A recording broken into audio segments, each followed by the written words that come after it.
இளம்பெண் மொட்டை கதை. அன்னையா மர நாற்காலியில் அமர்ந்தாள். அவளது நீண்ட ஜடைகள் நனைந்து முதுகில் ஒட்டி கொண்டிருந்தன.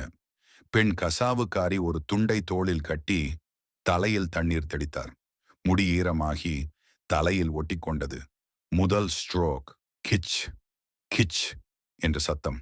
பின் தலையிலிருந்து தடிமனான முடிகள் சுருண்டு விழத் தொடங்கின. அன்னையாவின் இதயம் வேகமாக துடித்தது. அவள் கண்களை மூடிக்கொண்டாள்.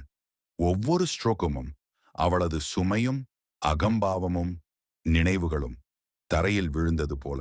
அம்மா அருகில் நின்று கொண்டிருந்தார். கண்களில் கண்ணீர், ஆனால் முகத்தில் பெருமை.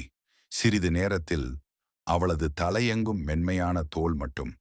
பெண் கசாவுக்காரி சந்தனம் தடவி கண்ணாடி காட்டினார். அன்னையா கண்களை திறந்தாள். பளிச்சென்று மிளிரும் தலை, ஆனாலும் அமைதியான பார்வை. அவள் உள்ளம் இலகுவாக உணர்ந்தது.